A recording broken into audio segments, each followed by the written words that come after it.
अलग रहना और डिवोर्स लेना दोनों अलग चीज़ें हैं। जब तक रिश्ता ऑफिशियली ख़त्म नहीं होता तब तक एक उम्मीद बची रहती है। मम्मी, उम्मीद ने नहीं बची। मैं ललित के साथ बिल्कुल नहीं रह सकती। अप्पू कभी भी ललित के पास वापस नहीं जाएगी। आज की एपिसोड में अप्पू सबको शॉक दे देती है जब वो बताती है कि उसने लॉयर से बात करनी शुरू कर दी है। घर में सब लोग उसकी बात सुनकर सीरियस हो जाते हैं और मालती तुरंत पूछ लेती है कि इतनी जल्दी लॉयर से बात करने की क्या जरूरत थी।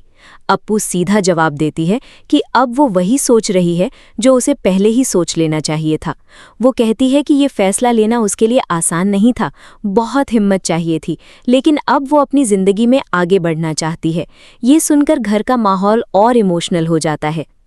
मालती को लगता है कि अप्पू ने इतना बड़ा डिसीजन लेने से पहले सबसे बात करनी चाहिए थी। वो उसे समझाने की कोशिश करती है कि अलग रहना और डिवोर्स लेना दोनों अलग चीज़ें हैं।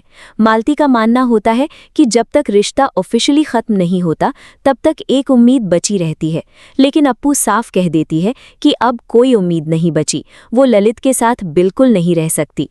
गोलू भी अप्पू का सपोर्ट करता है और मालती को समझाता है कि अप्पू कभी भी ललित के पास वापस नहीं जाएगी। उसके बाद मालती इमोशनल होकर अप्पू को समझाने लगती है। वो कहती है कि ललित ने बहुत गलतियां की हैं, लेकिन अगर अब वो बदलना चाहता है तो अप्पू को एक मौका देना चाहिए। अप्पू फिर भी मना कर देती है। वो क्लियरली बोलती है कि अब वो ललित के साथ रहकर अपनी जिंदगी और बर्बाद नहीं करना चाहती। वो किसी बर्डन के साथ नहीं जीना चाहती और सिर्फ आगे बढ़ना चाहती है।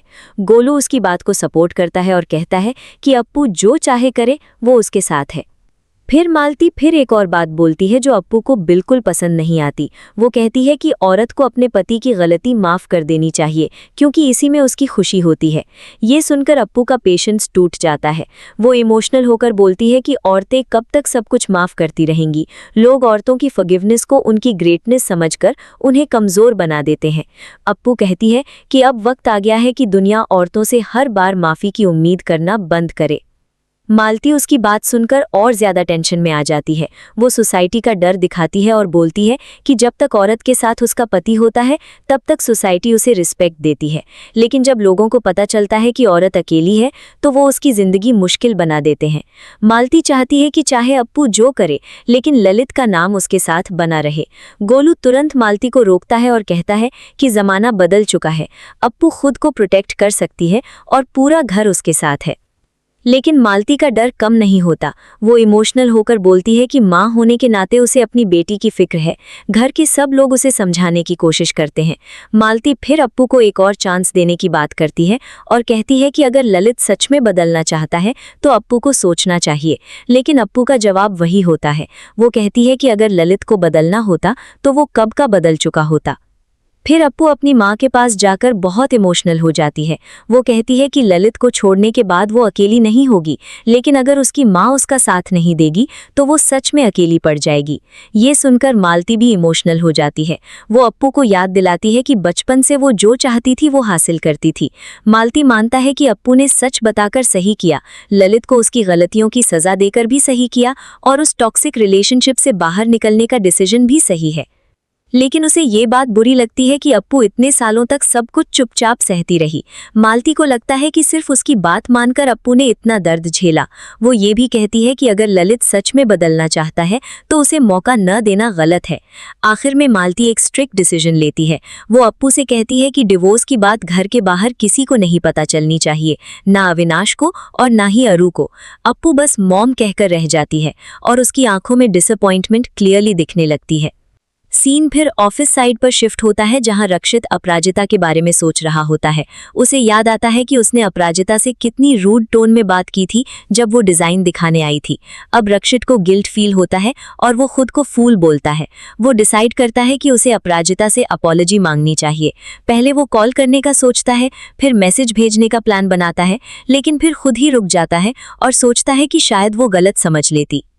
उसके बाद रक्षित खुद से फनी तरीके से बात करता है। वो कहता है कि पहले वो स्ट्रेंजर था, फिर मुश्किल से फ्रेंड बना और अब बॉस मोड में आ गया है, और वो भी ऐसा रूड बॉस जो अपने एम्प्लॉय से प्रॉपर्ली बात भी नहीं कर पाता। रक्षित इनडायरेक्टली एक्सेप्ट करता है कि उसे अपराजिता पसंद है और वो उसे हग तक करना चाहता है। ये सब देखकर क्लियर हो जाता है कि रक्षित के दिल में फीलिंग्स डेवलप हो चुकी हैं। दूसरी तरफ अपराजिता ऑफिस में काम कर रही होती है। एक एम्प्लॉय उसे सोशल मीडिया अकाउंट मांगता है ताकि कंपनी के बोर्ड पर उसे टैग किया जा सके, लेकिन अपराजिता कामली बोलती है कि वो सोशल मीडिया पर नहीं है। सब लोग शॉक हो जाते हैं क्योंकि आज के टाइम में किसी का सोशल मीडिया पर न होना अनयूजुअल लगता है। एम्प्लॉय इंसिस्ट करता है कि क्रिएटिव डिजाइनर के लिए ऑनलाइन प्रेजेंस इंपॉर्टेंट होती है। जब सरनेम पूछा जाता है तो अपराजिता सिर्फ अपराजिता बोलकर बात खत्म कर देती है। ये क्लियरली दिखाता है कि वो अपनी पर्सनल लाइफ को प्राइवेट रखना चाहती है। उसके बाद रक्षित खुद के अंदर बॉस और फ्रेंडशिप को लेकर कंफ्यूज्ड होता रहता है। कभी वो कहता है पहले बॉस फिर फ्रेंड और कभी उल्टा। इसी बीच ऑफिस में इरा इलेक्ट्रिकल डक्ट को लेकर स्ट्रिक्ट इंस्ट्रक्शंस देती है। वो दुबे को डांट कर बोलती है कि कंप्लायंस कन्वीनियंस से ज्यादा इंपॉर्टेंट है, क्योंकि शॉर्ट सर्किट हुआ तो पूरा ऑफिस डेंजर में आ सकता है। दुबे उसकी बात मान लेता है और काम जल्दी करने का प्रॉमिस करता है। तभी रक्षित के डैड फैक्ट्री आते हैं। विवान उन्हें संभालते हुए अंदर लाता है। इरा उन्हें देखकर खुश हो जाती है और रक्षित भी एक्साइटेड होता है, लेकिन रक्षित के डैड इरा को पहचान नहीं पाते। तब रक्षित उन्हें याद दिलाता है कि इरा कंपनी की हेड डिजाइनर और उसकी बेस्ट फ्रेंड है। डैड प्यार से बोल देते हैं कि फिर इरा उनकी बेटी जैसी हुई। सब हल्का सा इमोशनल हो जाते हैं। इरा अंकल को साड़ी दिखाने ले जाती है जो नर्मदा मैया को ऑफर की जाने वाली होती है। वहां अपराजिता भी होती है और वो उन्हें अपने डिजाइन्स दिखाना चाहती है। रक्षित के डैड डिजाइन देखकर इम्प्रेस हो जाते हैं और एक एक्स्ट्रा नॉट ऐड करने का सजेशन देते हैं। अपराजिता तुरंत नोटिस करती है कि शायद उन्हें पुरानी चीजें याद आ रही हैं। वो पोलाइटली उनसे हेल्प मांगती है और कहती है कि आर्टिस्ट कभी अपनी आर्ट नहीं भूलता। पहले तो अंकल मना कर देते हैं और कहते हैं कि उन्हें कुछ याद नहीं, लेकिन अपराजिता बार बार मोटिवेट करती है। आखिर में वो लूम के पास बैठकर साड़ी बनाना शुरू कर देते हैं। धीरे धीरे उनके चेहरे पर स्माइल आ जाती है। अपराजिता उन्हें काम करते हुए देखकर इमोशनल हो जाती है और सोचती है कि इतने टाइम बाद वो इतने खुश लग रहे हैं। इसी बीच रक्षित और विवान ऑफिस मीटिंग कर रहे होते हैं। विवान कैजुअली बोल देता है कि साड़ी का काम अपराजिता संभाल रही है। रक्षित सरप्राइज हो जाता है और पूछता है कौन काम कर रहा है। विवान बताता है कि एक्चुअली फादर साड़ी बना रहे हैं। ये सुनकर रक्षित और इरा तुरंत वहां पहुंचते हैं। इरा सीन देखते ही गुस्सा हो जाती है और अपराजिता पर अक्यूज करती है कि उसने अंकल से काम करवाया। इरा को लगता है कि अपराजिता जानबूझकर फैमिली का पार्ट बनने की कोशिश कर रही है। अपराजिता क्लियरली मना करती है और बोलती है कि उसे किसी को इम्प्रेस करने की जरूरत नहीं है। इरा फिर रक्षित की फीलिंग्स का हिंट देती है और अपराजिता को लिमिट्स में रहने को बोलती है। तब रक्षित फाइनली इरा को रोक देता है। वो क्लियरली बोलता है कि अपराजिता सिर्फ अपना काम कर रही थी और उसने झूठ नहीं बोला। रक्षित इमोशनल होकर कहता है कि इतने सालों बाद उसने अपने डैड को स्माइल करते देखा है और ये सब अपराजिता की वजह से हुआ है, इसलिए अगर किसी को कुछ कहना है तो सिर्फ थैंक यू कहना चाहिए। इरा मजबूरी में थैंक यू बोल देती है, लेकिन उसके फेस पर जेलसी क्लियरली दिख रही होती है। रक्षित उसे साइड में बात करने के लिए ले जाता है। इधर एक एम्प्लॉय फनी वे में कमेंट करता है कि इरा रक्षित पर बिल्कुल बियर की तरह ओनरशिप जताती है। वो समझ नहीं पाता कि अगर इरा इतनी पॉजिटिव है तो वो रक्षित को यस क्यों नहीं बोल देती। और एपिसोड के लास्ट में अचानक ऑफिस में स्मोक दिखने लगता है। सब लोग पैनिक हो जाते हैं और चिल्लाने लगते हैं कि आग लग गई है। एम्प्लॉइज फायर ब्रिगेड को कॉल करने लगते हैं क्योंकि आग तेजी से बढ़ रही होती है। इसी के साथ अप्पू की इमोशनल बातें फ्लैश होती हैं, जहां वो ललित को क्लियरली बोल रही होती है कि वो उसके साथ वापस नहीं जाएगी। वो कहती है कि 4 साल से वो सिर्फ इन ह्यूमिलिएशन और सफोकेशन में जी रही थी और अब और नहीं सह सकती। लास्ट मोमेंट में किसी की आवाज आती है जो अप्पू को रीअश्योर करती है कि वो उसके साथ है और उसे कुछ नहीं होने देगा। यहीं पर एपिसोड सस्पेंस के साथ एंड हो जाता है। अगले एपिसोड में ऑफिस में लगे आग तेजी से फैलने लगती है और सब लोग पैनिक में इधर उधर भागने लगते हैं। स्मोक पूरे एरिया में भर जाता है और एम्प्लॉइज बाहर निकलने की कोशिश करते हैं। इसी बीच अपराजिता अंदर फंस जाती है और रक्षित उसे बचाने के लिए बिना सोचे समझे अंदर चला जाता है। दूसरी तरफ अप्पू इमोशनली ब्रेकडाउन हो जाती है और ललित से सब कह देती है कि वो अब उसके साथ एक पल भी नहीं रह सकती। मालती भी टेंशन में होती है क्योंकि घर की सिचुएशन कंट्रोल से बाहर हार जाती दिख रही होती है। ब्रेकअप के लास्ट मोमेंट में रक्षित और अपराजिता स्मोक के बीच एक दूसरे से सामने देखते हैं और सस्पेंस यही क्रिएट हो जाता है कि क्या दोनों सेफली बाहर आ पाएंगे या नहीं।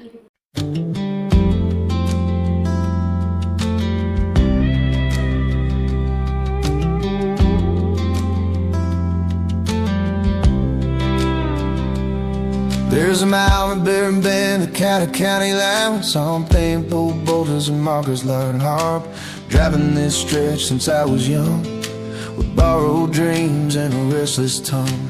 Now I ride slower than I used to, listen harder to what's true. Some roads stay quiet on purpose, don't rush your heart, don't surface. They let the weight fall where it will, let the hurt soften, let it heal. I ain't looking for a big sign tonight, just a little piece in the dashboard light. Yeah, I've learned how to hear. Some roads stay quiet. There's a driveway cut through Johnson's land. We parked out there, held hands, said forever like it was a rule, like love don't change, like time don't move. Your name still rises summer air, like maybe you're still somewhere. Funny how the heart don't fight what the mind already knows is right. Some roads stay quiet for a reason, they don't pick sides, don't explain a moon hand. Mohane like it understands every doubt in a quiet man. I ain't strong, I ain't weak, I don't fight believing. There's a dirt road split by a mailbox bin where we said goodbye, called it just pretend. Said love was solid, said time was kind, didn't know how fast it leaves you behind. Your name still rises this evening there, like maybe you're still standing there. Funny how the heart keeps grieving, you don't fight believing. I don't fight the leaving tonight, under dashboard glowing faded light. Moon hangs low like it understands every doubt in a quiet man. I ain't running, I ain't retreating, I don't fight believing.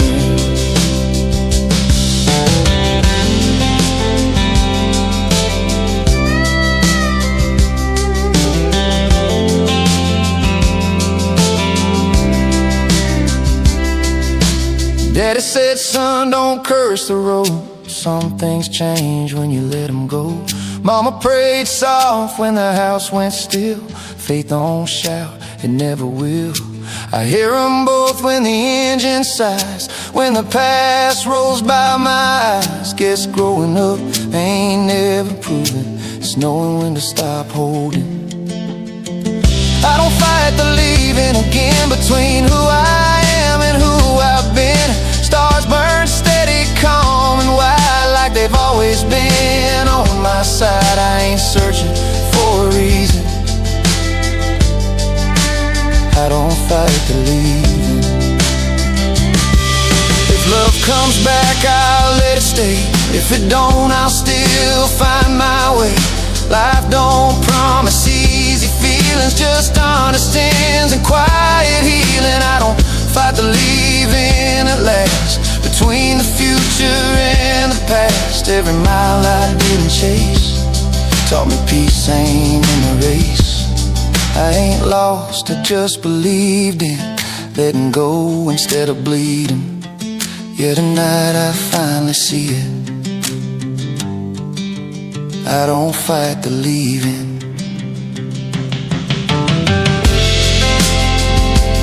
Engine low,